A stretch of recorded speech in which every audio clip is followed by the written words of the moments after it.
Toute l'actualité de la ville de Fontaine, c'est comme chaque semaine dans Fontaine, l'édition citoyenne. La ville a souhaité la bienvenue à ses nouveaux venus. Balade en bus et échange autour d'un verre de l'amitié pour aider chacun à mieux s'intégrer. Et puis nous partirons à la découverte du dessin 3D en réalité virtuelle, s'il vous plaît. L'atelier de Pauline de Chalandard a ravi les Fontainois qui ont eu la chance de s'y essayer. Enfin, vous retrouverez l'agenda de la semaine à Fontaine. C'est parti.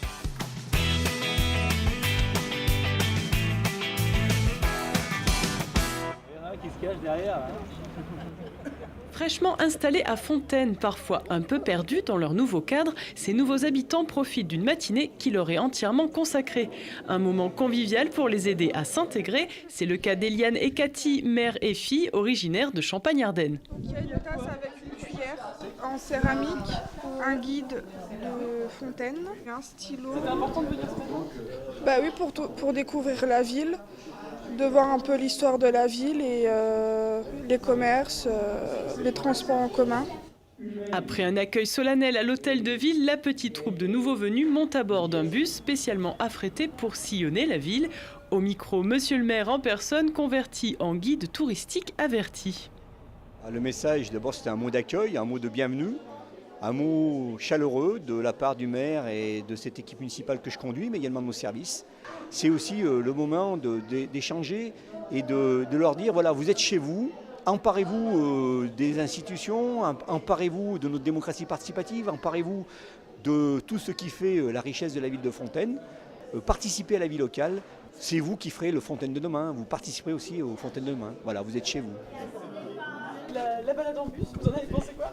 Très bien, j'ai découvert Fontaine que je ne croyais pas si grand. Là, je suis un peu plus découvert, surtout le quartier de la Bastille et tout, je ne connaissais pas du tout. Et je peux vous demander d'où vous venez ? Je viens du plateau du Vercors, d'Autran. Je suis venu à Fontaine on est venu à Fontaine pour raison de pratique. Parce qu'en haut, il faut descendre, il faut monter, il faut descendre, il faut monter. Alors que là, on a tout sous la main, parce que j'habite juste en face, les Trois Pommes, à Vigny-Musset. Merci beaucoup. Voilà. Et bienvenue. Merci. Encore une fois, bienvenue aux nouveaux Fontainois. On a hâte de vous retrouver, pourquoi pas, dans cette émission qui vous est dédiée.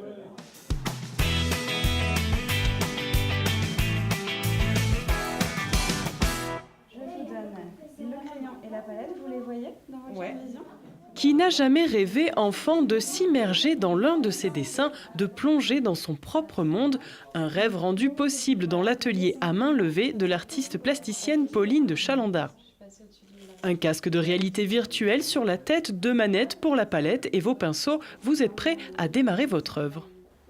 Le projet à main levée, en fait, c'est mon projet de fin d'année d'études quand j'étais au Fresnoy. Donc, c'est une école d'art numérique et de cinéma. Donc, j'ai mélangé en fait les arts numériques et le dessin pour donner naissance en fait à ce dispositif qui permet, dans les grandes lignes, de dessiner dans l'espace autour de soi, dans un espace immersif. Donc, c'est du dessin 3D. En réalité virtuelle. Ce dispositif, je ne l'ai pas développé toute seule. J'étais entourée en fait d'une équipe de chercheurs en informatique, ingénieurs de recherche, qui s'appelle le PIRVI. Donc c'est pôle de compétences en réalité virtuelle et images.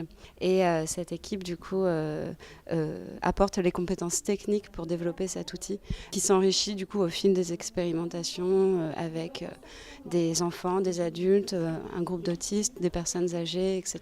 Ce matin notamment, on l'a mis sur la tête d'enfants de 4 ans qui ont tout de suite compris. Bon, il faut leur expliquer un petit peu, et également d'une personne un peu plus âgée de 86 ans qui a adoré aussi l'expérience de dessin. Donc c'est très accessible.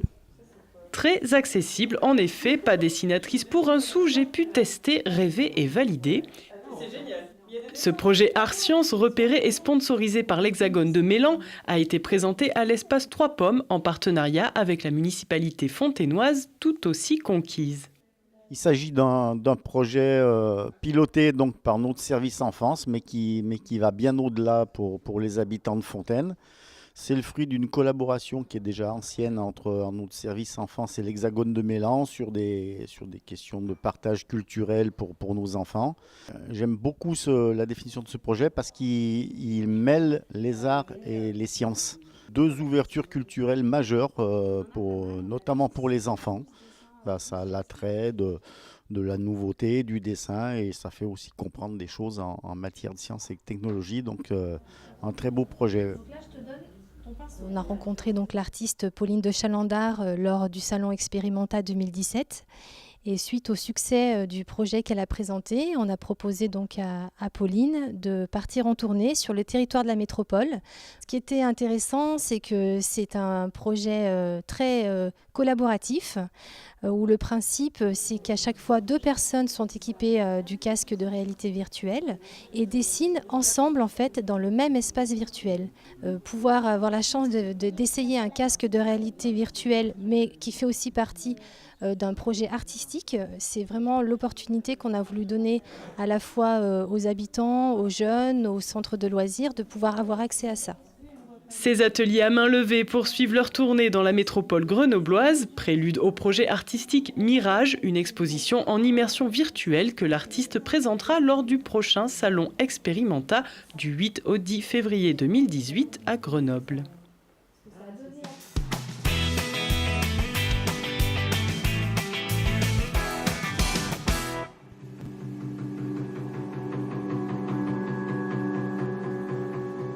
Et on débute cet agenda avec une performance musicale décalée au Vogue. Docutoramo alias Yann Bern présentera son art sonore aux frontières de la noise et de l'expérimental.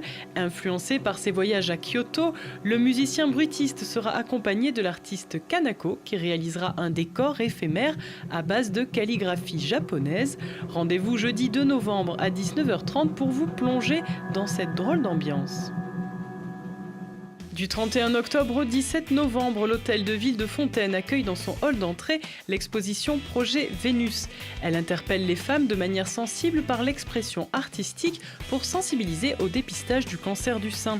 Ce projet conduit en partenariat entre l'association Space Junk Art Center et l'Office départemental de lutte contre le cancer aborde la question du dépistage à travers l'imaginaire et la créativité. Du côté de votre week-end à Fontaine, la médiathèque Paul-Éluard propose samedi 4 novembre un atelier ludique de découverte sur le thème de l'espéranto, une langue universelle parlée par plus d'1,5 million de personnes dans le monde. Cet atelier vous est proposé à 10h30 puis 15h30. Voici quelques mots d'espéranto spécial Halloween pour vous aider à vous lancer. Enfin, samedi soir, l'association Fontanime vous propose de partager un moment convivial fait de petits cartons, de marqueurs colorés et de suspense. Elle vous invite à son loto à la salle Edmond Vigne dès 19h30. On vous souhaite bonne chance.